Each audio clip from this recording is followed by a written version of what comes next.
Hey, and welcome to another edition of Writer Club Radio. I'm your host, Jeff. And I'm Liam, and it's just us this week. With no special guests, nobody who knows what the fuck they're talking about, just us. It's just Jeff and the other guy.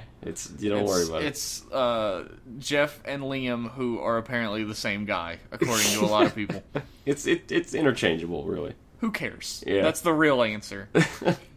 This week we watched Kamen Rider Ghost episode 36 and Kamen Rider Amazon's episode 11. Sadly, all the light in life had to be taken away, and Animal Sentai Zyuohger was preempted by Golf. I watched 22 minutes and 33 seconds of Golf in Zyuohger's time slot. And You're lying to our... Just pretended what it would be like. You are absolutely lying to our listeners right now. Really boring episode, honestly. They didn't even turn into animal people. It was just Yamato, I think it was Yamato, like, hitting a thing with a stick. He hit a ball. He was trying to get into a hole. This riveting joke is going to get cut out. Oh, we'll see. We'll see. Liam, why don't you tell us what happened this week in Kamen Rider Ghost episode 36? Okay, so I'm still not sure, Jeff. I'm not 100%. So there's a new Ganma at the beginning. I had to go back, and I thought I might have missed an episode or something, but there's a new Ganma. He's like a tornado, and they're fighting him, and Necrom is a useless piece of shit, because he doesn't have any upgrades. He gets his ass kicked. Side note, real quick. There's this thing that happened in Drive as well, where, like, it's like meta-knowledge kind of shit. Like, characters act like an outside viewer would act in that situation. Like, nobody... In the situation that, like, Mach was in, or that now Necrom was in, would be like, why am I the only one that doesn't get a mid-season upgrade? It's the writers asking questions for the audience, and it really is jarring. It has no place in a television series. That would be like, I don't know, like the sidekick character in a cop show being like, why don't I ever get to have the big bust at the end of the episode? That sounds like it would be a plot, like a little thing where he tries to get the big bust and keeps tripping all over himself or something. Yeah, but it's comedic. It's not like at the end of it he says, the power was in me all along. Well, this was what's going to happen with Necrom. Yeah, I guess. So, there's an Idol concert also. Akari's at an Idol concert. And she still fucking doesn't realize that Steve Bills, there's something up with him. Bill Hicks was in this episode, everybody. He came back from the grave. She still doesn't fucking realize that there's something wrong with Steve Bills. She thinks that he's a totally good guy. So there's like a wristband that connects everybody's emotions, and one of the idols can hear the thoughts of all of her friends, and all of her friends secretly hate her. So it's tearing her apart. Her friends are fucking twats, man. Her friends are the worst. They're like... yeah, that was a great concert. And she's like, yeah, and if we try even harder, we'll be able to achieve our dreams. And our friends are all like, wow, what a fucking stupid bitch. Why would she say that? What a dweeb. Stupid asshole. It reminds me of the thing in the fucking, The Next, where the idols, like, push that bitch down the stairs into the electric box. This is... Kamen Rider Ghost is a lot like Kamen Rider the Next. In a lot of ways. In a lot of ways. A lot of similarities. So there's idols and then they're it's mad. awful. And one of the idols, the ones that can hear, she bumps into them at the takoyaki stand, and she says, you gotta help me, Ghost Man. I keep hearing people's thoughts, and I hear everyone's thoughts. And thankfully none of you is picturing me naked right now. Also, Necrom doesn't know what a brain is or what thoughts are. How can you hear the questions of my heart? How can you hear the feelings of my Kokoro? Somebody should really fucking explain to him what thinking comes from. They don't teach that shit in Ganma World. I guess not. So they're trying to fucking figure it out, and she gets possessed by Sanzo, and Sanzo sends Necrom to another dimension. I assume is like the world of Journey to the West, and he fights a monkey and a bird. He sends him to the place where Takeru met his dad. Okay, so she kills him, and they send Alan to the Journey to the Westland, and he fights Sun Wukong and Zhu Baji and fucking I can't remember the Kappa's name because no one can on Earth. You got 2. That's better than my 0. Fucking Sha Wu Ping, Sha Wu Jing. Are you making shit up here? I don't think I'm making that up, but anyway, we can speak it's the Journey to the authoritatively. West people. Okay. and they basically just fuck with him. They tease him with takoyaki, and then they kick his ass, and they eat the takoyaki right in front of him. It's humiliating. Those masks are awesome, though. The masks are great. I really want to see just a show, like a 70s tokusatsu series starring those three guys. You could tell it'd be like a Metal Heroes thing. You could do it. Yeah. So magic Metal Heroes? I don't know. But anyways, he fucks up, and Steve Bills says, Akari's talking to Steve Bills, and she says, Steve Bills, I know you're not implicit in this plot at all. I know the Ganmas are still trying to use your incredibly suspicious Project Demia for some sort of evil end. So let me infiltrate the idol group. I'll be the next member of the idol group, and I'll investigate. And Steve Bills says, okay, well, you gotta audition. She says, okay, she auditions. Steve Bills says, I don't have any say in the auditions. And then later in the fucking episode, he just tells the auditioner that he has to choose her. That's good writing, folks! So she auditions, and it's the best scene in the whole show. And Onari has an afro. I don't think I've cringed as hard recently watching anything. I think, but it's intentional this time, which is fine. Yeah, it's intentional. They actually if Ghost was ever going to be good at anything, it's making you cringe. So they did it on purpose this time. Yep. Here's the one episode where Ghost hits an emotional note that it actually tries to hit. You found it. So Akari is she joins the idol group, and meanwhile Ghost is walking with the idol girl, the other one who can read minds, and he's attacked by an airplane Ganma. And it's the Wright brothers Ganma, but with a new head. And he blows it up. He and Makoto blow it up. And that's the end of the episode. So, Jeff, what did you think? However, what? Kamen is somewhere in the episode. Kamen is getting takoyaki, and she sees a duplicate of Makoto wearing a black outfit. I totally forgot about that. Yeah, he's wearing like a black Ganma World outfit, and she says like the most on the nose shit when she sees him. It's not like, "What are you doing here, Makoto?" It's, "Why are you wearing those clothes?" Makoto, why are you wearing that ridiculous outfit? Where's your ordinary ridiculous outfit? Makoto, why are you dressed like an evil doppelganger? And then she goes back and tells Makoto about this, and he's like, "No, I've been here awkwardly sipping tea, trying as hard as I possibly can not to talk to the extras." And that was when Makoto's actor got onto the set. That's one of his contract obligations. Is if you have less than a certain number of lines, you can't speak to him. You can't look at him in the eyes.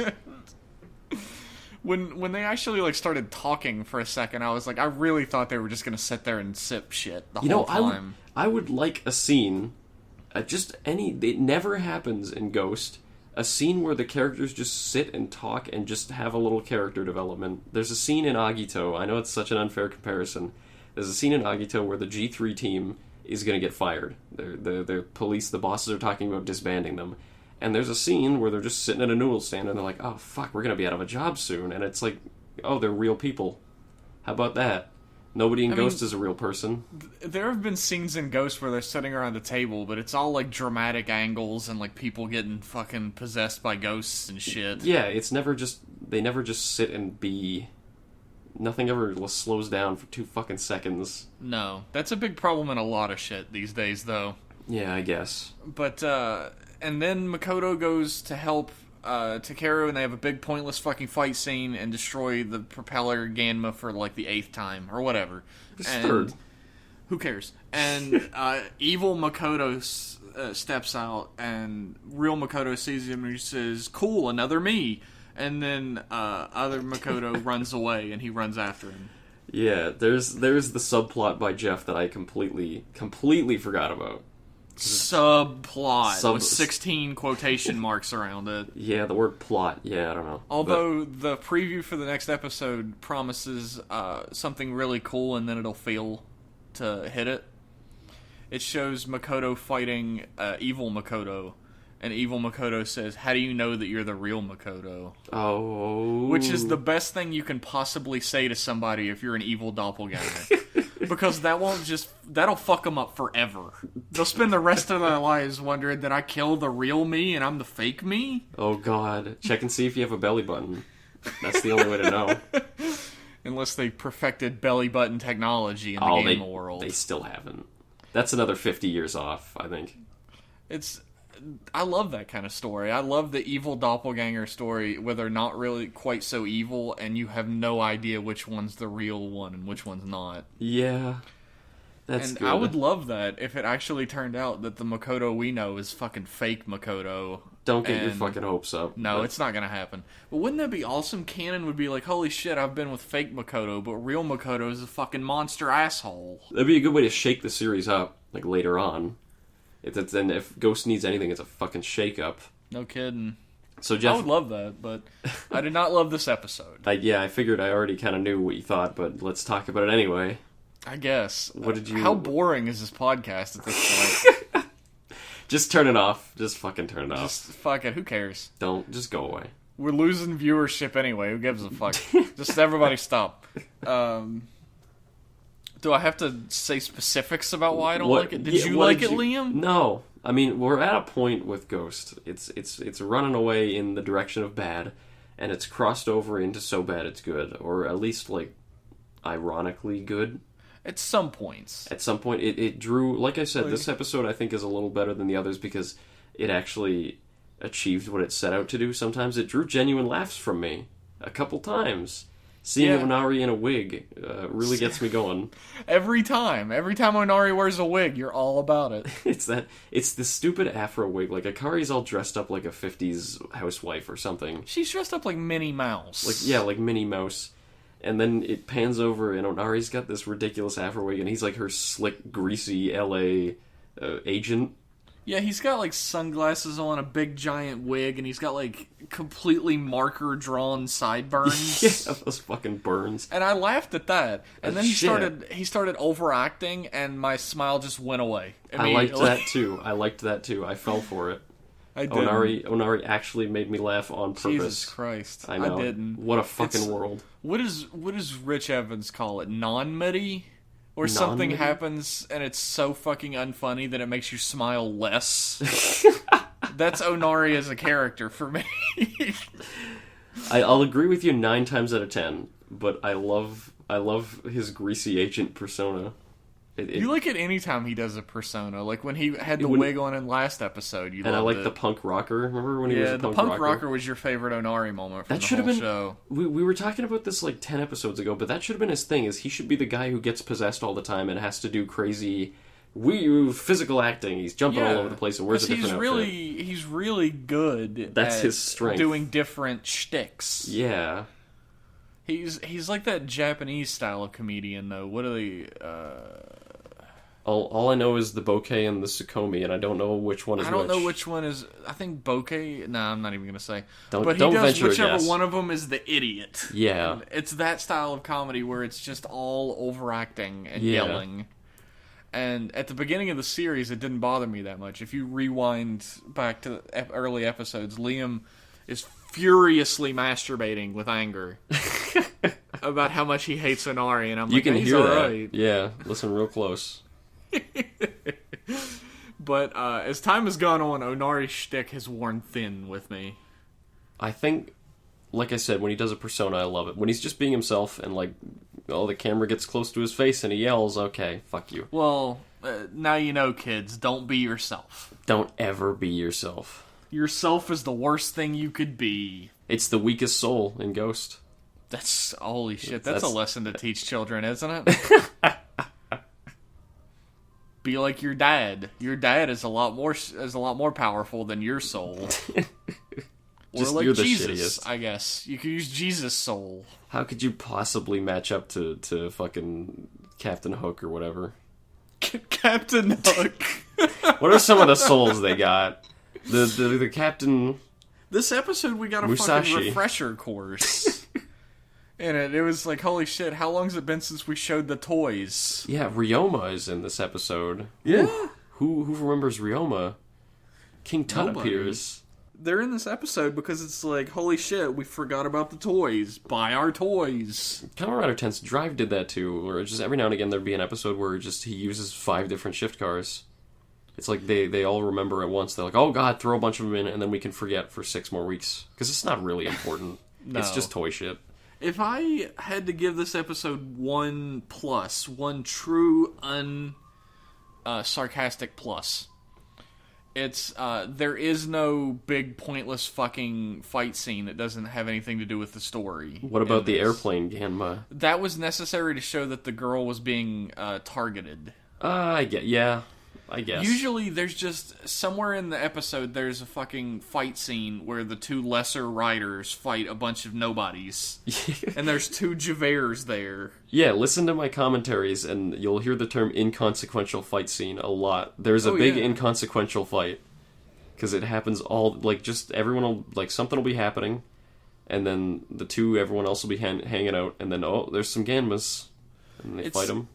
It's there to give the other characters something to do, and because there has to be a fight scene in every episode. Why don't they just have them not in the episode if they don't have fucking anything for them to do? I don't know. Just Makoto's busy right now. It used to be that way. Like, there used to be entire episodes without writers in them. Yeah. Without, like, specific writers. And that was fine. You know what? That was fine. Like, after the whole plotline in Double with Excel, the whole, like, first plot line that introduces him happens, there's episodes spattered throughout the rest of the series that he's not even fucking in. Yeah. Because he doesn't have to fine. Be. Yeah. Like, nobody hangs out together all the time.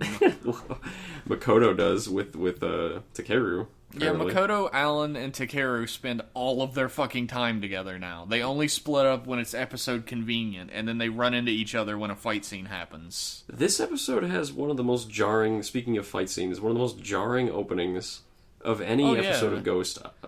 Like I said, I remember I had to go, I opened the last episode, and I was like, how did it end? Did a new Ganmiser appear? Or No, it ends with a science party. We didn't get an introduction to the new Ganmiser. He's just there.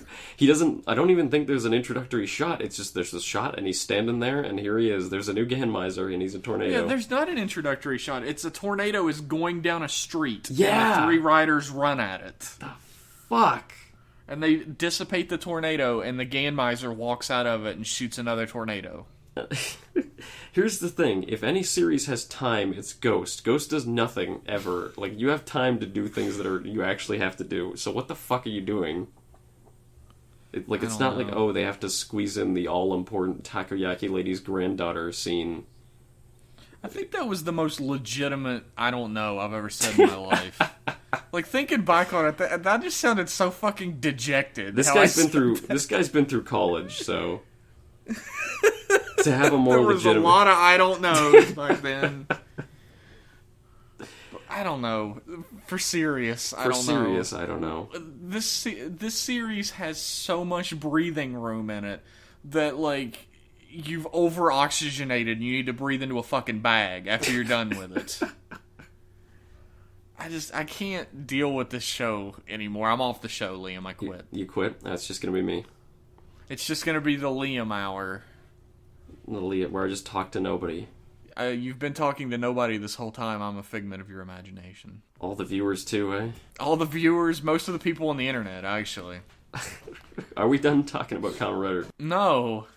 I'm not done talking about Kamen Rider because there's no Animal Sentai Juoju. We gotta fucking fill time. I mean, everything's going great. It's a good episode. There's one scene in this episode that really, really stuck out to me. It was really jarring. Is it the one where Akari screeches into a microphone for 5 minutes? No, I loved that. There's a bit where Onari is trying to psych Akari up for the audition, and he pulls out a little ghost toy. Oh my god, afro. Yeah, buy our toy. And he holds it up, and the camera, looks right at it. But then the camera looks right at Onari, and Onari, stares straight into the camera, and he starts chanting this weird, backwards Latin sort of language, and blood starts coming out of his eyes, and I blacked out then. I came to 2 hours later and the episode was over. But looking back on it, I really don't know what that scene was there for. It didn't serve the plot in any way. I don't know what the fuck it's doing there. Liam, I think it's best if we move on from this topic. Are we done talking about ghosts? Liam woke up 2 hours later with a huge scar across the side of his body. And right where my ice kidneys around are. Him. Yeah, I fucking... In all seriousness, another stupid little ghost toy. What the fuck? I remember this ever happening in It another happened. series. It happens. It happens here. It happens in Ghost. I don't remember it happening in like Drive or anything. No, where they it were didn't. just they held up their SH figure arts to the screen and said only $39.99 at your local Kmart. I haven't seen every Rider series, but I haven't. It's never happened in any of the ones I've seen. I can say that for sure. It's like you have to not be so blatant. There has to be like a wall between. It's called the fourth wall, as a matter of fact. Yeah. Between you and the audience, between your world and the real world.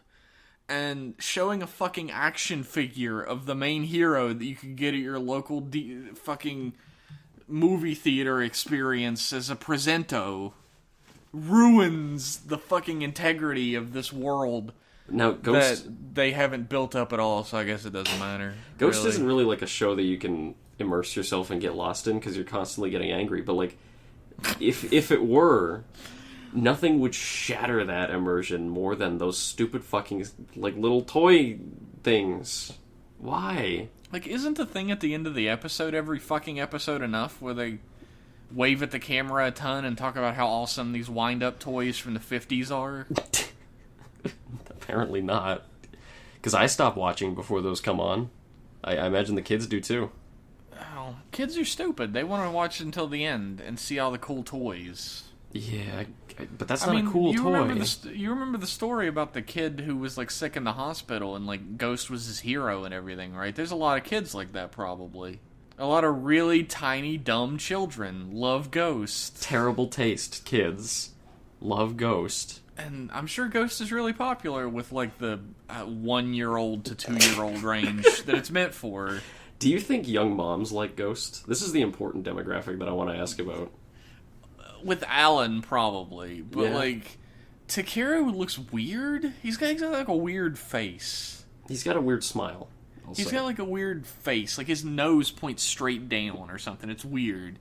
And, I don't know whether women like really, really hungry skeletons or not. So I don't know about Makoto. It's popular in Japan. Maybe. So it's a good body Makoto's like type a stick figure that somebody is like his body's made out of coat hangers and they just hang the clothing on it. It's like he was a normal person and then they stretched him on the rack for a little too long. They took him off there. It really is. He's just tall enough to play Makoto now. I don't know. The ladies probably love Onari though. Oh, I'm sure. I'm sure he's the real heartthrob. He's the heartthrob. Also, Shibuya and Narita look weird as fuck, so I don't know. That's why I liked them for so long, because they're the only normal people. They just have, like, you know, not super pretty faces. They're just they're normal dudes. Then Shibuya got ruined, so there's only one normal dude left on the show. What's weird about Shibuya? Him and his mom didn't get along. Yeah, I guess, but it was such a stupid plotline. It was involving him in something shitty. He's ruined by association. Yeah. I understand that. Exactly. It's not like in universe he turns out he's fucking, you know what I mean. It's probably Alan is what all the mothers are tuning in for. Yeah. They prop up their like 10-month-old to watch it because the show is meant for them. It's tuned just for that level of understanding, yeah. It's all bright colors and flashes. I thought it was a little weird when Ghost, Spectre, and the airplane Ganma stopped fighting for 20 seconds to talk about the dangers of talking to strangers. Oh, yeah. I thought that was weird. I mean, it's a good message, but it's a very jarring scene. It's weird that they did it with little hand puppets, too. I thought that was out of place. Little ghost hand puppets that you can get at the movie for the Presento. Get it on your DVD Presento when the movie comes out. Just shoot me. We've been watching this too long. 36 weeks it's been. It's at this point like our reviews of the episodes are getting kind of like abstract. It's like an expressionist fucking review of the episode where we hardly talk about anything in it. We just talk about how mad it made us. And do it's an expression of raw. To shit. It's raw emotion. Okay, this is heightened podcasting. You can't just jump in at Rider Club Radio episode 70. You got to start with the beginning of Ghost to really get it. That's true. If somebody started listening now, they'd be like, "This is the worst podcast I've ever heard in my life." If somebody went back to episode 1 and started listening, they'd say, "This is the worst podcast I've ever heard in my life." But they would understand how it got there. It's a journey. You can't start at the destination. It's Ghost has brought forth like this weird emotion that I never knew I had, which is like half anger and half like ennui. Like I'm like a nihilist now, but I'm also so fucking angry. Oh, we only have to deal with it for like 15 more weeks.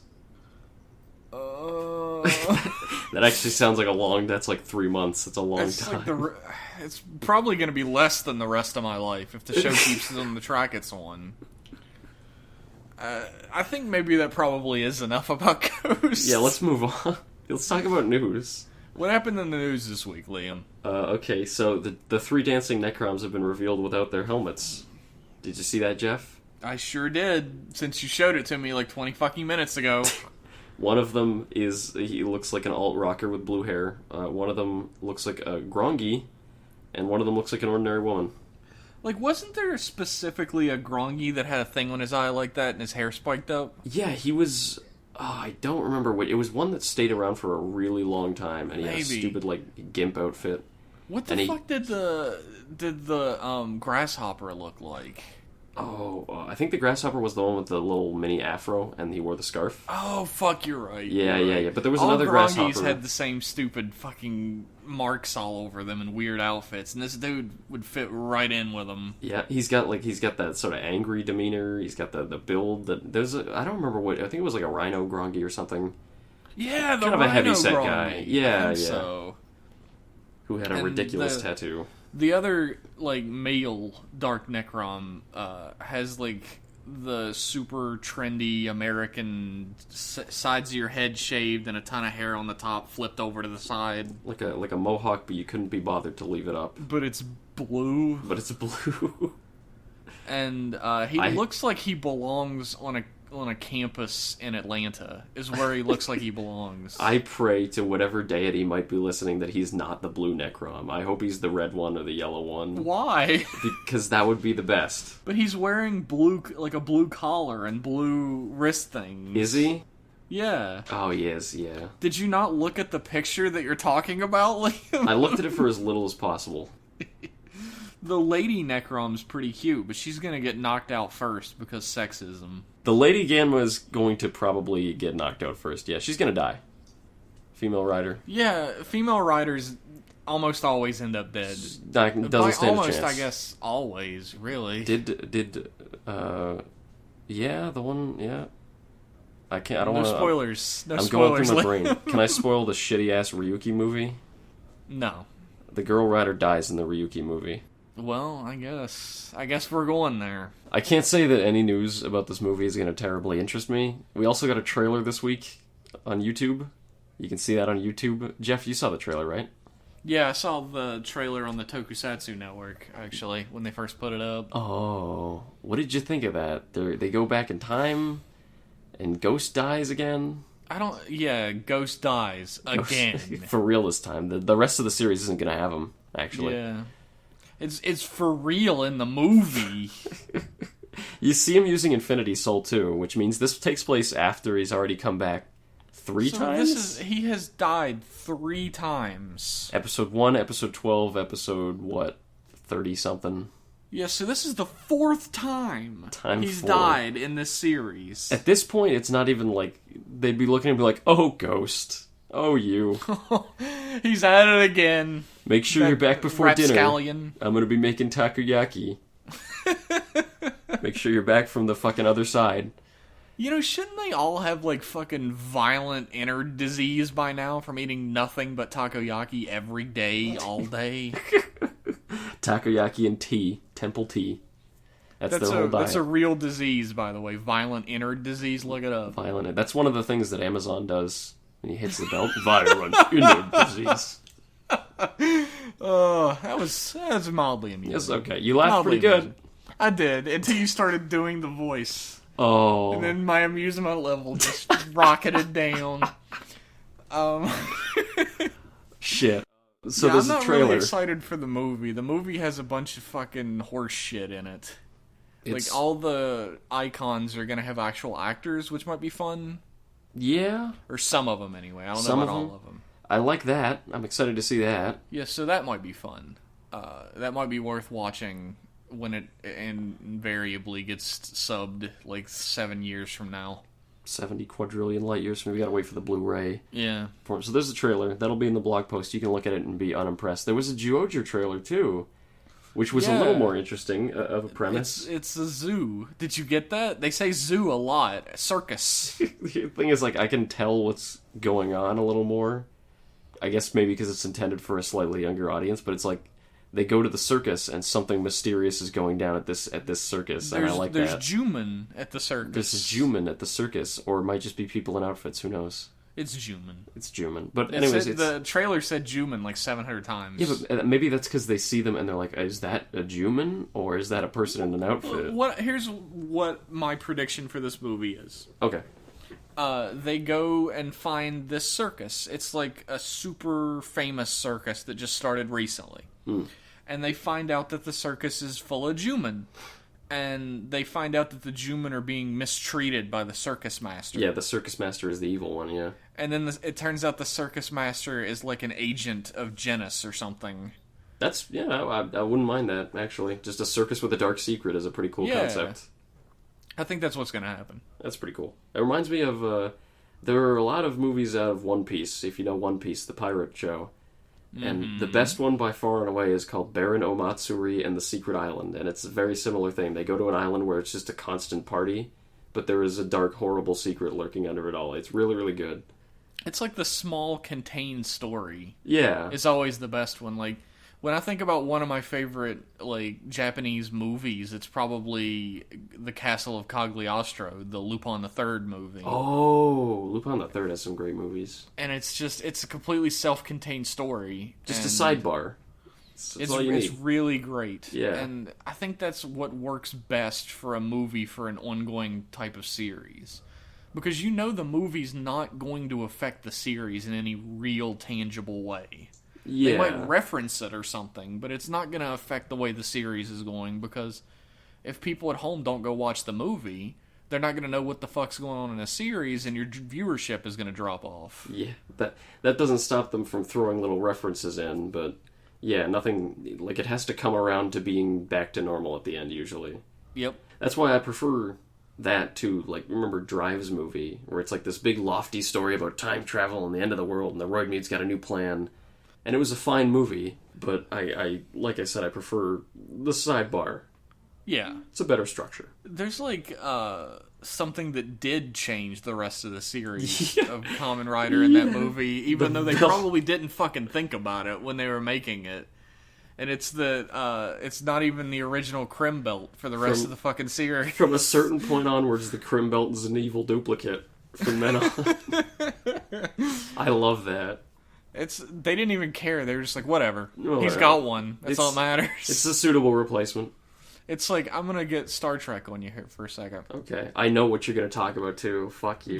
There's a character in Voyager. Yep. Who is, for all intents and purposes, completely pointless as a fucking character. He's just like there. Voyager. Hi-yo! Oh, He's that, actually Gene right. Roddenberry. He's actually right about that. Okay. But this character, another version of him from another dimension comes over. Like, the dimensions are crossing or some shit. And the original version of this character gets fucking killed. And the other dimensional version... Yeah. The other dimensional version joins the main crew, and no one fucking mentions it ever again. Yeah. It's so good. And that's the Crim Belt for the rest of the series. I want it's not that the to real happen. one, but who cares? I want that to happen in Kamen Rider. Real bad. It did. Well, I guess with a character, not with a belt. I want that to happen in Necrom or something. That's how much the writers cared about consistency in Voyager, though. The Not characters at all. aren't even the same character between one episode and another in Yeah. that series. That's hilarious. Star Trek's awesome otherwise, though. Okay. You haven't even given it a try! I gave it a bit of a try. Bullshit. Bullshit. Star what Wars else? fanboy up in this shit. I also love Star Wars, though. I know. If you know me, which you don't, you know that I love the soundtrack to Amazons. It's very dreamlike, and they don't always use it very effectively, but I love the Very tracks. true. The tracks are good. They just don't use them effectively sometimes. But it's a very surreal set. I like it a lot. It works with the tone of the series when it's used well. You can pre-order them now. The official soundtrack is up for pre-order, so go and get that. Why is our show a commercial for Toei merchandise? I don't know. It's so they don't kill us. We keep shit-talking their shows all the time. We gotta throw them a bone once in a while. We have to shill for their fucking merchandise. Yeah. Buy my t-shirts at my store. At Toei.com. It's Toei.co.jp. No, Toei, please don't go to my website where I sell shirts. There's nothing on there from any of your intellectual property. Of course not. No, it's random collections of lines and colors, and they might coincidentally form an image. You know, to my knowledge, none of them line up at all with anything that's ever been in copyright before. Just gibberish. I'm an abstract artist. I guess if you like that soundtrack, you could pick it up. I do like the soundtrack. I don't know if I like it enough to get it on like a CD. I wouldn't buy a physical CD. Do but people still buy CDs? I don't know. Do people buy it and play it on their 8-track players? They buy it digital now. Yeah. Everything's all I don't know iTunes. if I'd buy like a digital soundtrack or something. It's probably something I'd be more apt to just look up on YouTube or something if I wanted to listen to it. Yeah, not the kind of thing I'd listen to all the time. Just like a rogue. Oh, like Sunday afternoon, I'm going to listen to that Amazon song. And then never again. That's my jam! that song when they go, woo, it's my fucking jam! The lady singing in the background with the wah-wah. Yeah. So our top story tonight... I have a top story tonight. This is by far and away the most important thing. So a few weeks ago... What the fuck could it be? A few weeks ago, John Toei was writing down, he was scribbling on some note papers what he wanted the next rider to be, and he said, how about a doctor rider? Yeah, fuck it. Kamen Rider X8, copyright it. And he threw it away, and then he said, alright, he'll be a doctor and he'll heal people. Now it's time to listen to my favorite podcast, Rider Club Radio. And he sat down and he listened to my friend Jeff talk about what if Kamen Rider X8 was like a virus-busting digital rider. And he spat all of his coffee out. And he called all the interns in, and he said, we're changing it. And just this past week, the term gamer driver has been copyrighted by Toei. Digital media, baby. Who was right this time, motherfucker? So what? It's like a video games rider, and he's gonna be a virus buster. I'm saying that. I hope so. There have been rumors of other like digital style shit, other like digital file forms and shit. That's all rumor. Unconfirmed rumor. Completely unconfirmed. Completely sketchy ass sources on that. Probably made up. But it all points to him being a digital style writer, just like I fucking called. Not exactly. But yeah, I don't see a doctor rider having a belt called the gamer driver. So no. You're probably right. Mountain Dew gamer driver. John Toei strikes again. I remember you said that. You were like, you guys, you turned to me and Ian and you said, do you guys have any other ideas for X8? And I said, no, I want John Toei to steal yours. And he did, it looks like. So he was waiting with a pen and a pad when you said that. He was like, fuck, fine. I guess I'll take this. It's fucking good. I guess we'll have to use it. He flung his pad of paper across the room and said, fine! It'll be a fucking virus buster digital writer. Whatever. So I'm excited for that for 2 reasons. 1, because it's a cool idea and I came up with it. Mm-hmm. And 2, because we might get a main writer who dresses in white. Oh. I wouldn't count on that, but maybe. Yeah, main writers tend to be red. Because white is the color of evil and death in Japan. No. In, like, Eastern cultures, white is death. A little bit, but black is also treated that way. I think that's, like, more Western influence bleeding over.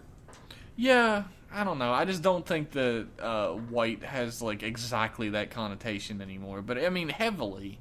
Because you see that shit in anime all the time where the villains wear pure white. Yeah, and it was recently in Kamen Rider, like, Necrom had it, and Zangetsu he was this like pure white fucking cold-blooded killer. The White Rider. Yeah. And the fucking dancing Necroms from the movie were white. Yeah. And Dark Ghost. Dark Ghost is all white. But So, I don't know. Why does Javert and fake Makoto wear black? Because and go fuck Alan yourself. wore black until he became a good guy, and now he wears white. Because fuck your face, okay? Shut the hell up. Where's your symbolism, you dumb fucker? I don't know. Where's it at? I don't know. Look, it's a sometimes, okay? It's not always. It's not a universal constant. I think you're full of shit, Liam. I think you're full of fuck you. Like, I shut am. the fucking fuck you. Is that all for news? Yes, that's it. I'm very excited for Kamen Rider X8. If it's turns out to be a virus-busting series and it has a cool theme, then maybe it'll be shit. Yeah, we're 0 for 1 so far with getting a good series made out of our ideas. So here's hoping. I failed with Ghost. Now we're gonna test Jeff with X8. At least, like, the fact that you're at fault for Ghost faded away as the series went on.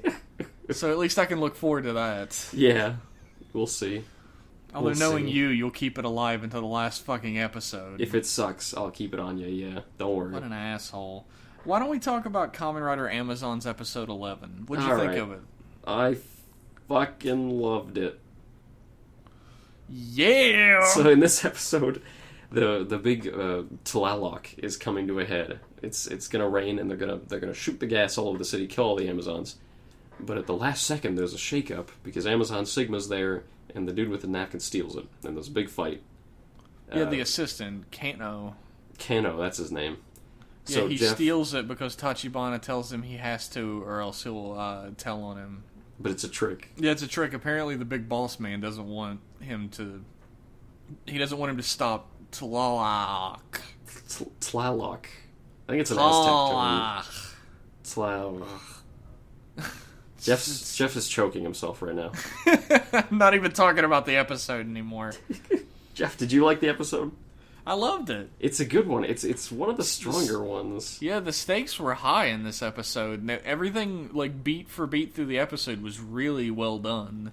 It had a feeling almost of finality to it. Like, it feels like the whole show was kind of coming to a head here, which is weird because it's not the last episode. But it's like you have huge stakes with Tlaloc going off. Everybody, like, this is where everyone's conflicting. You have Sigma in, like, a final standoff. You have... Yeah, Sigma got fucking murked. Oh my god. You have Mamoru has, like, a moment of sort of triumph that feels like the culmination of his character.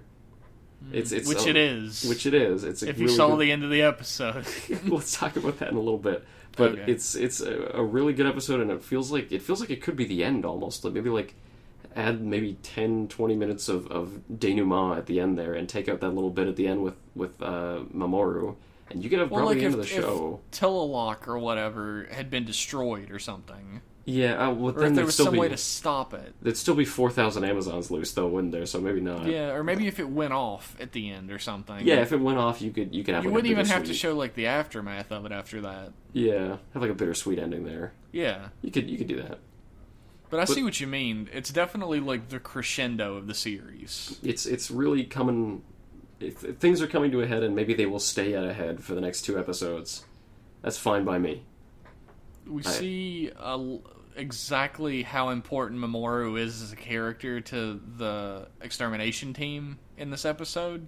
There is a fucking amazing payoff in this episode to everything about Mamoru's character. Absolutely. Where they talk about, for the whole show, about how they only do shit for money. Mamoru is gathering little 5 yen coins in his cup, and then when everyone's all asunder, Mamoru's like, I'll give you my money. Yeah, he's please don't please be friends. There's a great fucking line as well where the guy says, you said it yourself, Shido.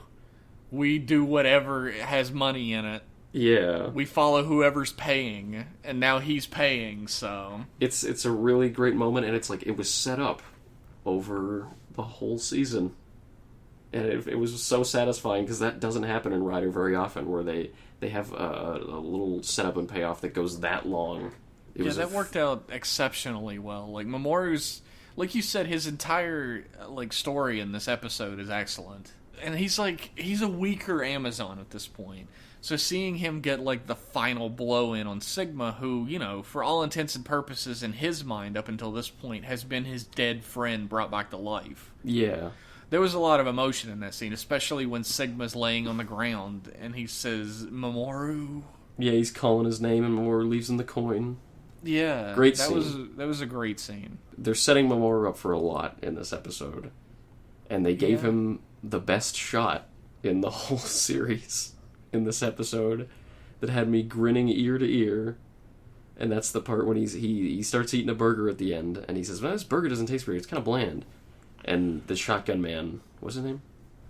I don't remember his name. She's gone. The shotgun man takes a piece of the burger and says, it's the same as it's always been. You're probably just sick of eating them all the time. And then he laughs, and for everybody else in the scene, that's the freeze frame when the credits go up. But then it goes to Mamoru, and he's the only one who understands what that means. He's the only one who gets the gravity of the situation. Like, it's weird that they don't, really. But, like, it shows this close-up, and he's got, like, this, like, classic movie, like, noir almost kind of lighting where only his eyes are lit. Yeah. And he's got this look on his face, this realization on his face, and he licks his lips in this really disgusting close-up. I loved it. It was exceptionally effective. I loved it because you realize it at the same time he does. It's brilliant. I mean, I said out loud, holy shit. Yeah. When that happened. And I mean, it shows the flashback of how he got to this point. And, like, as soon as it flashed back to them fighting the crab monster in the cannibal restaurant, I went, oh my god, I understand! And they showed him eat the human burger, and I was like, oh my god, poor Mamoru. He was completely fucking hapless. He bumble-fucked back into being a cannibal. It's like I said before, setups and payoffs over multiple episodes, things coming around at the end. It's really satisfying to see that now. I have a feeling the next 2 episodes are going to be really good. I hope there's more of that. I hope so. I definitely hope so. Because, I mean, the series as a whole has been exceptional. There have been less good moments, but they've all still been good. Yeah. And it's good that they picked Mamoru to fuck up, too, because he's the one who you least expect. He is, for the whole show, he is like the rock that the team relies on. He's the perfectly good-hearted, all he cares about is burgers and the team. Mm-hmm. So they're going to shake him up. And of course he has to get fucked over. They're shaking him up. He's like a tiny child, you know? Yeah. And now you get to see the real results, like the real heartbreak that can come from being an Amazon. Yeah, oh, I'm so excited for that. And there's like, it might be a moment in this episode where Haruka confronts his mother, where, and he lets Kano get away. Yeah. And I was like, at the beginning of the series, I was certain Jin was going to be my favorite character. And I think it might be Haruka. Because Haruka evolves. He evolved into such a strong character. Like, he's still unsure of things, but he understands what he wants, and he goes for it. You might not agree with that, but you understand why he feels that way. And you understand that he's going for it with everything he is now. Yeah, like any good character, you see him struggle through some awful, awful shit through the whole show, and he comes out of it, and that's why we admire him. And I mean, a lot of people don't want to understand where he's coming from, because, you know, coming from our point of view, Amazons are going to become monsters, regardless of how long they hold out. Yeah. But from his point of view, and I mean, if you think about it for a little while, it could be your point of view as well, that these people didn't ask for this. They didn't... As far as we know, yeah. They didn't become monsters of their own free will. They were made that way in a lab.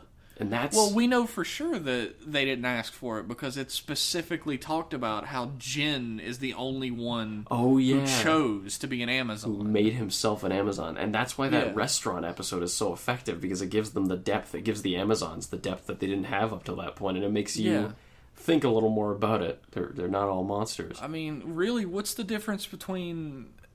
The only difference between them and Mamoru is, up until that point, we didn't know Mamoru had eaten people. Now we know he has. Yeah. In the burgers. But they weren't killing anybody. They were desperately trying to cling to their humanity and not become horrible monsters and kill people. Yeah. They sate the hunger just enough. And I mean, it's horrible that people were dying, but a hell of a lot less people were dying for that. A lot less carnage, yeah. And you think about, they get a signal whenever an Amazon goes crazy and turns into a monster. How many Amazons are out there trying as hard as they can not to be monsters? That's the whole reason why you want to stop Tlaloc. Yeah. Because those people are going to die, and they're innocent. There's like 4,000 Amazons out there left, and not one of them has killed anybody because they haven't shown up on any of their radar or anything. They've never gotten a beep for them. Well, hang on. It's no, yeah, that we know of. Yeah, because I think remember the Ant Queen lady. I don't think there was a beep for her. There was a beep for the Ant Queen lady. They went there because of it. Oh yeah, that's true. And then it turned out that everyone else in the building was also an Amazon. But they all turned at the same time because of the Ant Queen. I remember now. Yeah. From Haruka's point of view, these people are innocent. They haven't done anything yet. You see where he's coming from. It's a moral From quandary. everyone else's point of view, it's inevitable that they're going to become monsters. And the only way to stop them from becoming monsters is to kill them. Well, it seems like Mamoru was 100% fine until he had human meat, so maybe just give them all some Burger King or something? Maybe. Just constantly give them McDonald's all day. It'd be like a government aid program, like someone comes by your house once a day. Well, you don't know what could stop them from becoming Amazons yet. Maybe that'll come up in the next couple episodes, but I doubt it. That could be the subject of Season 2. Maybe. That could be like the main conflict of Season 2 is figuring out how to stop it. And maybe figuring out that you can't. Who knows? Which is a lesson Amazons would teach. Yeah. The thing about this series that I absolutely love, probably more than anything, is that there are two sides to this conflict amongst the heroes. Either destroy all the Amazons like the exterminators in Jin want to do, or like protect them because they haven't done anything yet. And you see both sides of that argument if you look at it clearly. It's well presented. You understand exactly where they're coming from, which never happens. Especially not in a show like Kamen Rider, which tends to be a little more black and white. It's a very well-argued quandary, yeah. Yeah, it's always like one side is obviously the bad guy side. Yeah. It's like the ridiculous, over-the-top, irresponsible side. Like, I'll use this as an example. In the Civil War comic book... Oh, we're doing this. After a certain period of time, it becomes really obvious that Iron Man is like a mustache-twirling evil bastard. Yeah. Who's like killing his own friends by accident and then putting them in prison in another dimension forever. Yeah. And in the movie, there isn't enough built up on Captain America's side. He's not like, it's wrong to register people against their will and make them follow the government's orders because the government could misuse them. Instead, he's like, I gotta save my boyfriend. So he seems like a vastly irresponsible idiot. Yeah. And even though he's got an argument, but he doesn't play it up enough. No. The real argument that no one ever brings up is if we hadn't have been there, everyone on Earth would be dead. Yeah. If the UN had held us up for 3 weeks, everyone would be murdered. Yeah, everybody's constantly like, Captain America, look at these hundreds of people who were killed. Look at these thousands of people who were killed. Captain America should point to the fucking globe in the corner and go, look at the billions of people I saved.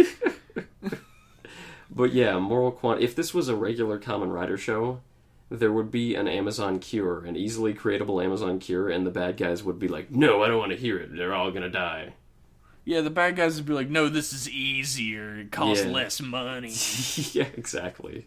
Instead, like, you do have sort of an evil presence in the series, but he's not really involved in the conflict. It's just the old man, the head of the company. Yeah, and we still don't know what exactly he wants. Yeah, he's like an amoral presence more than an evil presence. Spiritualist CEO. Who knows? Yeah, I don't understand him at all, but I'm sure I will eventually. Hopefully. Probably in Season 2. Season 2 leaves a lot of opens. Also, we learn a lot in this episode about Haruka's mother, in that she's a crazy fuck. Yeah, she wants to simmer all those Amazons. And she, like, every time she's around Haruka, she's like, oh, I created you, you're so amazing. And then she starts laughing, like a fucking bad scientist. My favorite part is when she's talking to Haruka, And Haruka's like, I don't think we should do Operation Tlaloc. I really think it's a bad idea. I will not support you. And then Kano takes the briefcase and runs off. And she's like, Haruka, stop him so I can activate the Tlaloc. And Haruka's like, what I laughed at that too, the actually. fuck were we just talking about? Like, if I was Haruka, I would have been like, were you just paying attention?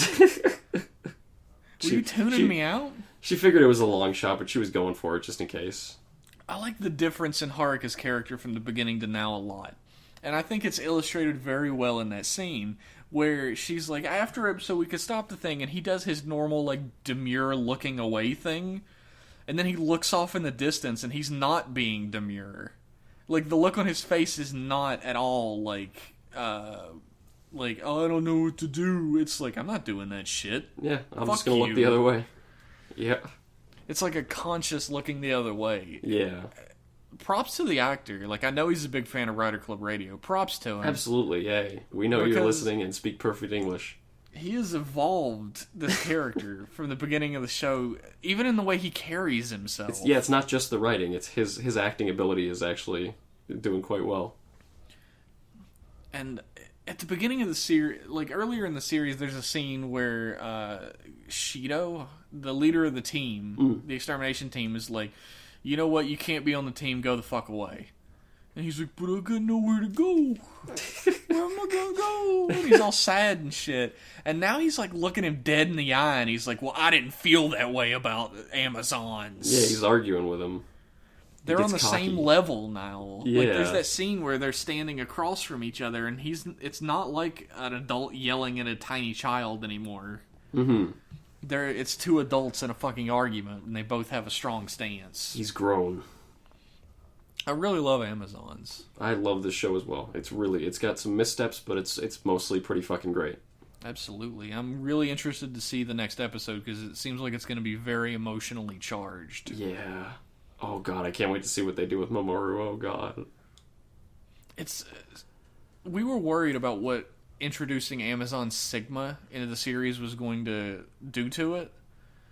I feel like that wasn't wasted as a character at all, because he wasn't a character. That wasn't his point. Yeah, he's a vehicle to advance Mamoru, and now he's gone. He's out. He's done. Yeah, he's served his purpose.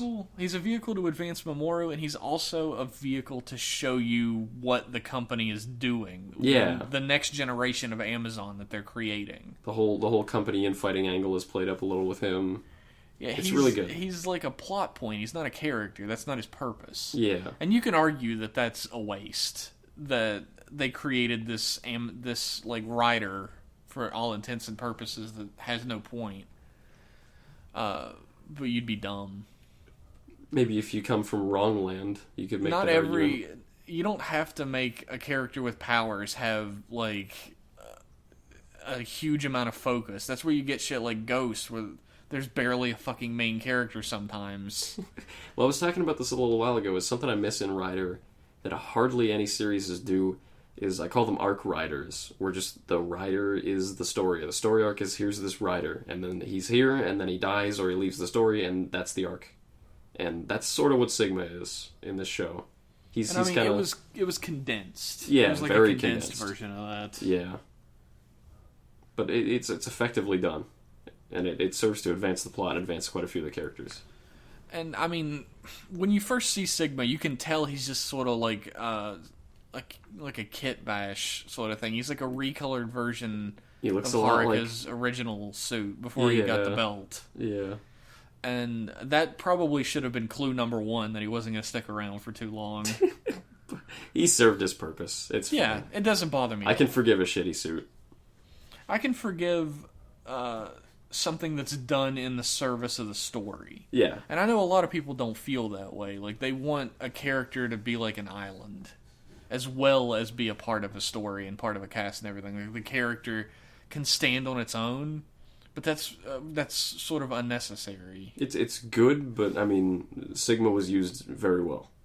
It's unnecessary when you already have a cast of strong characters. Yeah. Like, if you don't have a cast of strong characters, introducing a character for 2 episodes and then killing them off a la Gyro is, like, painful. And it's good with a show like this to try and keep the cast kind of tight. I wouldn't want to throw too many characters in. And, I mean, Sigma was introduced, and then 2 episodes later he dies.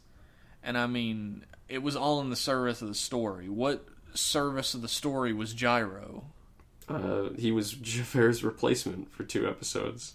Exactly. I'm sure somebody was going to point that out, the hypocrisy. That's not the service of the story, though. It doesn't mean anything. Not at all. He was completely pointless, and I feel really bad for Seiji Takaiwa. Yeah, he got the short end of the stick. Role. Poor guy. I can't believe they put out fucking press releases for that. Yeah. There were no press releases for Kamen Rider Sigma, I'll tell you that much. Yeah, maybe if they got Seiji Takaiwa to play him. That's Kamen Rider Delta. Kamen Rider Amazon Delta, that'll be him. There's already a Kamen Rider Delta. Amazon Delta, okay. Okay, fine. Fine! Fine. Alright, is that all we have to say about Amazons? I think that's all I have to say about Amazons this time. It's fucking great. It's great. You should watch it if you have... Well, it's all spoiled now. It's all spoiled. It's a 9 out of 10 show. It's really good. This week we got some emails. Oh boy. Our first email is from Dexter. Okay. He says, hey Jeff and Liam, how have you been? How have you been as the Amazons floods in through? My question this week is if every Heisei rider got into a fist fight, no transforming, and pre-God mode Coda, who would win? I think Tendo would, since he's mastered the art of douche fu. Just gonna say Tendo. But Tamari seems most likely, being a cop and all. Let's say no Tendo, because he's number 1 in everything, and we can't have him in. It's just not fair. That's... Outside of his own show, he's not. He gets punked all the time in crossovers. That's non-canon. Yeah, canon from Ghost is not in that. You're right. Fuck off. I got a Ghost for the rest of my life. I had, like I said, I haven't seen every Rider series, but Tendo is the only one who I can remember seeing actually training in martial arts. Like, he's got a punching bag, and he goes hard on that thing. He's a beast. I don't know, there's a lot of scenes of Tamari leaping in and kicking the shit out of a monster without transforming first. Yeah, it's true. There's a lot of Shotaro doing that too, actually. You can't do pre-Heisei, you can't do Showa, or else it would be Super 1. Because they're still... He's the greatest martial artist who ever lived. And they're all still superpowered cyborgs even when they're not transformed. Yeah, that's true. That's not fair at all. No God mode Coda. No God mode Coda. And you said no Tendo. No Tendo. That's cheat. I don't know. Maybe Oja? Because he was a serial killer? Oh yeah, he's a fucking savage. I feel like he would probably win, but everyone would be dead afterwards. There's probably some Heisei rider who just also happened to be a martial artist on the side who I'm forgetting. I'm probably in the same boat. Some tertiary rider motherfucker who I can't remember. Wizard is actually a wizard. Okay, but it's a fist fight. It's a fist fight, I guess. I guess those rings would hurt real bad if you got punched with one. That's true. You could leave a big mark on you. I don't know, man. That's a tough question. He brings up a good point, though, that Shinosuke is a cop. Yeah. And he does a lot of out-of-suit fighting as well. But Coda does a lot of out-of-suit fighting, too. But he's a tiny man. Shinosuke wins because he's 6 feet tall. Shinosuke has the height advantage over everyone else. It's hard to think, because a lot of Heisei riders, at least a lot of main Heisei riders, like wussy motherfuckers. Idiots. Just like you can't pick Agito. He's just some dumbass. It's true. Or they're like just some asshole caught up in something way bigger than them. A lot of them look like a stiff breeze would knock them over. You know who would actually be the real answer, though? Who? It's probably Hibiki. Oh yeah, he's an adult man. He's a full adult, and he trains in the woods with his hip punching box sticks. His drumsticks. That's what they're called. That's what it says on the box when you buy them at Walmart. Kamen Rider Hibiki hit punching box sticks. It's like the Chinese knockoff. Yeah, I'm gonna say Hibiki because he's an adult. I'll agree with that. Hibiki's a real man. He would punk all those motherfuckers. He also trained. Yeah. So that counts. Trains in the forest. He's pretty badass. But Liam does bring up a good point that if it was in Kabuto, like the series, Tendo would win. Tendo would crush. Because Tendo wins at everything. He's apart from Zubat, he is number 1 at everything. He's number 2 at everything. Yeah, Tendo's number 2 at everything. Our next question is from Eggmath. Okay. Who says, hey, good folks of RCR, what are some of your favorite comics? And I don't just mean Marvel DC comics, I mean from all comics, whether they be Japanese or whatever. I don't read a whole lot of superhero comics. Every time I try and get into them, they push me away. Well, are you reading modern superhero comics? Yeah, that might be my problem. That might have something to do with it. I absolutely adore All-Star Superman, though. Man, that's a fucking excellent story. That was going to be on my list, too. It's hard to top. I love that comic. There's something that's so, like, distilled comic book about it. It's a comic that you could never do do justice in another medium. Like, yeah.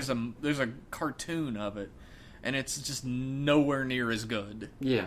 It's a celebration of Superman and of comic books and of superheroes in general. It's a really great read, even if you don't know anything about Superman.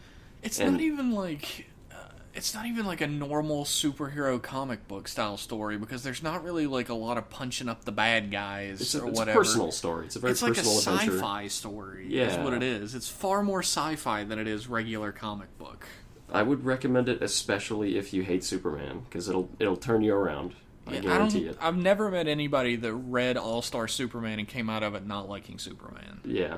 You're like starving for more stories like that, more like heartfelt, personal sci-fi adventure stories starring Superman, and they just don't fucking exist. No one can do it like Grant Morrison. No, he understands Superman on a level that nobody even puts the fucking effort into. They're like, he's got too many powers. He's ascended, that Grant Morrison guy.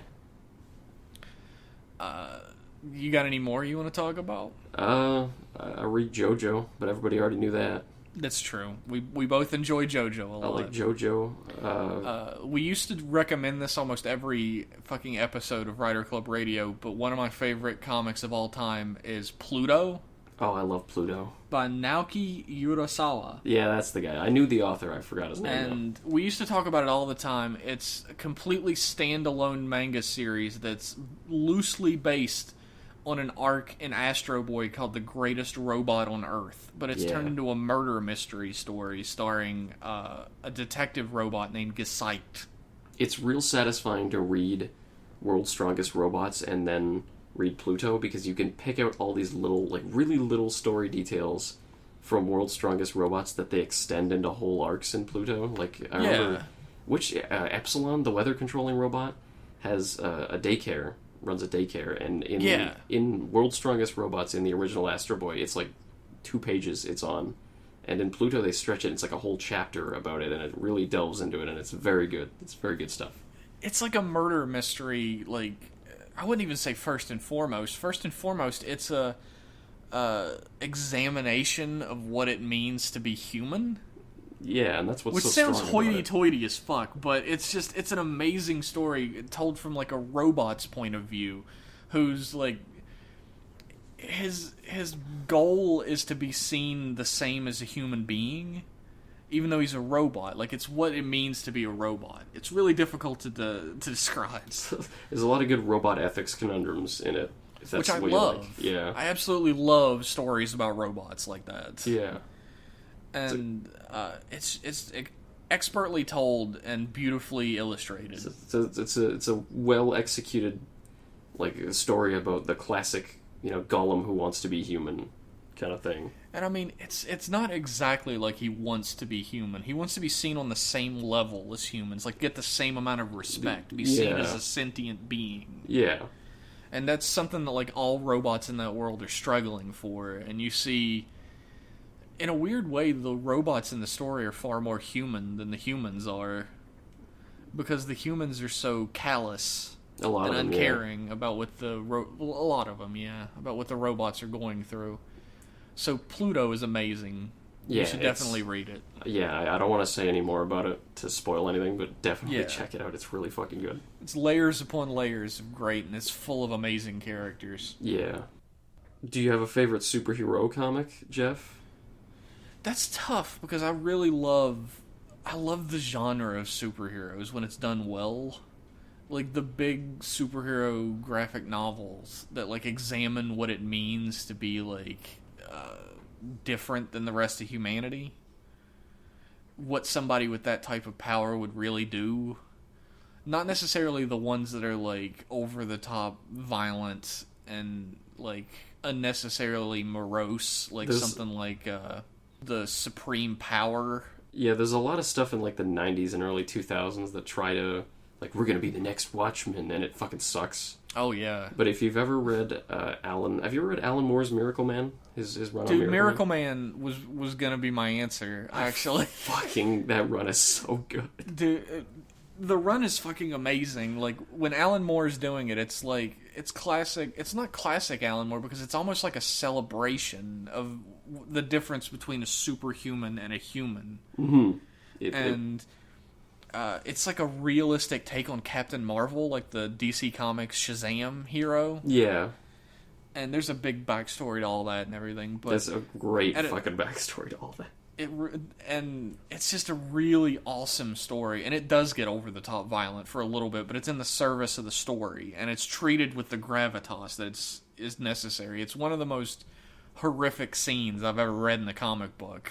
Which one? The Kid Miracle Man scene. Oh, yeah. But I don't think I've ever seen anything that violent and horrible in my life. And that's how you know how weird the comic is, because the most awful thing is, it's Kid Miracle Man. you have to fucking read Alan Moore's Miracle Man. I don't care who you are. At a certain point, Alan Moore handed over the writing to Neil Gaiman, who's famous for, like, Sandman and, like, Coraline and stuff like that. And it becomes this, like, I don't know, it's like authors and writers love the novel Ulysses because it's so esoteric and it has so many different layers of shit to it that you can dig through. Yeah. Like, Neil Gaiman's Miracle Man is that.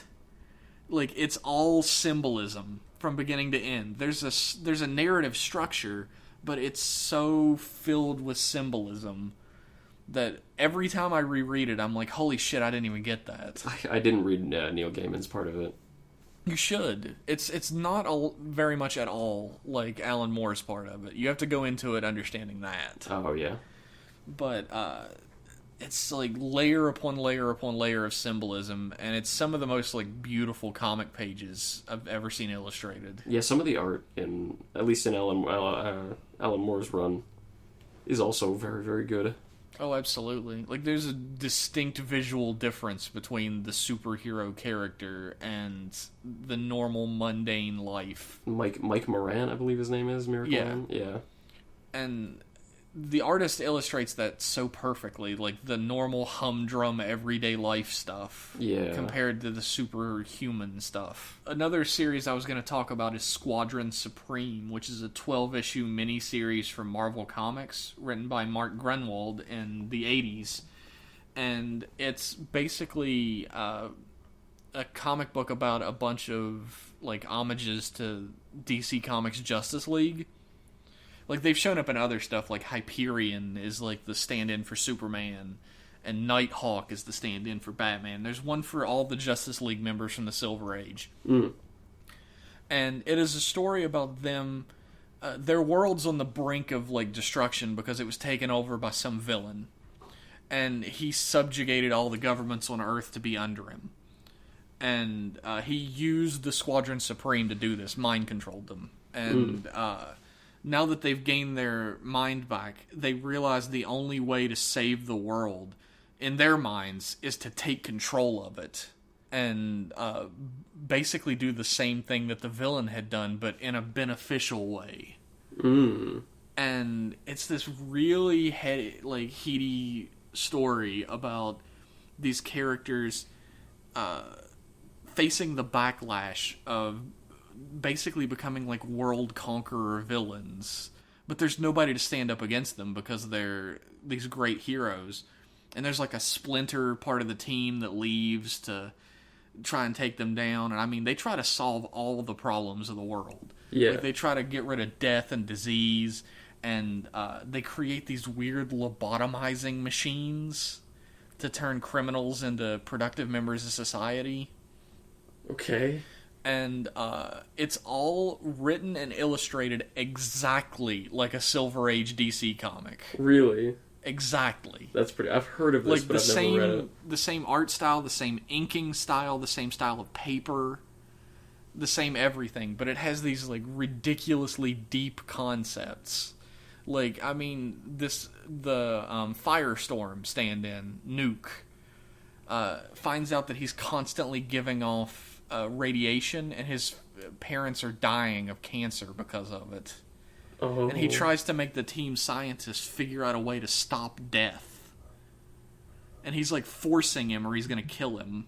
Yeah. But it's all written like a Silver Age DC comic. It's amazing. Jesus. I absolutely love it. That sounds like a riot. It's one of my favorite anythings ever. Not even just comics. And it's just a 12-issue miniseries. All self-contained. Yeah, I'll have to check out Squadron Supreme one of these days. Don't read Supreme Power, the like 2000s remake. Okay. God awful. I will not read it. Like, they made Nighthawk a black guy who only rescues black people because he hates white people. It's that level of like political commentary. Oh. Written by a middle-aged white man. Yeah, that sounds very subtle and deft and fantastic. And, like, there's just a lot of murder and like violent. Like, this is what Superman would do if he was real. I hate which is that. done a million times better in not Irredeemable. It is Irredeemable. Yeah, it is. It is Irredeemable. Incorruptible is about the villain. Yeah. It's done a million times better in Irredeemable. At least I thought so. Everybody sits down and they're like, "I'm gonna make a story. This is gonna be fucking crazy." Okay, what if superheroes were real, and they think that they're the first one to do this? No, you can't just. And their version of if superheroes are real is always like they fucking kill people, man. They're assholes just like me. They're a fucking dickhead, man. Yeah. It's nobody on Earth tries to do anything nice ever. It's basically like, let's write the villains and say they're the heroes. Exactly. So when somebody manages to pull it off and do it well and actually make it a story, it's very satisfying. It is. That's why I enjoy this type of stories so much. At least the good ones. There are so many bad ones. A lot of bad ones. And there's sometimes where I just want to read a comic book story that's like 100% comic booky. Yeah, and that's what All-Star Superman is kind of about. That is. And I mean, like, if you want to go back, like, the New Teen Titans run, like the first run that was New Teen Titans. Still haven't read that one. It's really good. Yeah. That's the one that has, like, the story from that the cartoon based one from the comic was, like, Terra and her betrayal of the team. Oh, yeah. I remember that arc from the cartoon. Yeah, a lot of the arcs from the cartoon are from the New Teen Titans years. Huh. And that's, like, 100% comic book, like, daytime TV soap opera shit. But it's just written really well. Yeah. And it's got really great structure to it, so I like it a lot. That's good. It's comic booky stuff is always good stuff. Mm. And of course, I fucking love Dragon Ball. Of course, everyone loves Dragon. Who doesn't love Dragon Ball? Come on. And I've talked about it before on here, but Hitoshi Ariga's Mega Man Megamix and Mega Man Gigamix are two of my favorite fucking comics ever, and it's because they have that like what it means to be a robot story to it, that like robot philosophical slant. It's a lot more of an adult take on Mega Man than you get anywhere else. Like, nobody's getting their head blown up or anything. But it's not violent, but like... It's not violent at all, but it's just like... It's got a little more to chew on. Emotionally and psychologically a lot deeper than you usually get, even in stuff later on, like Zero or X or stuff like that. I remember reading, I think it was an interview with Ariga, where what endeared me so much to it was he talked about how he came up with the stories. It was just, he played the games as a kid, and this is just kind of the stuff he imagined. Yeah, before there was any official material or anything, it's just what he imagined was happening. Yeah. I thought that was really cool. He's just a really great dude. Yeah. He's a great writer. Like, he wrote the manga adaptation of Big O, and I like that as well, yeah. I like the manga adaptation of Big O a lot as well. It doesn't have the same sort of like charm as the animated series because it's a black and white manga. Mm-hmm. But he captures a lot of the Big O, That's except the whole like being a tomato shit. He didn't know about that at the time, so there's none of that in it. Oh well.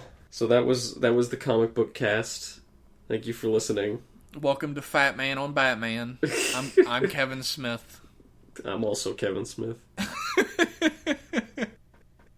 So I think that's it this week for Writer Club Radio. Thanks for listening. If you'd like to be a part of the podcast, you can write in and ask us questions at writerclubradio@gmail.com. Or you can tweet us a question at Writer Club Radio, or you can just follow us on Twitter and look at all the hilarious shit we tweet. We do tweet funny shit. We also tweet cool t-shirts that you can buy that Liam doesn't get a single fucking dime from. So if you hate Liam, buy a t-shirt. In case you're worried you might be giving Liam money.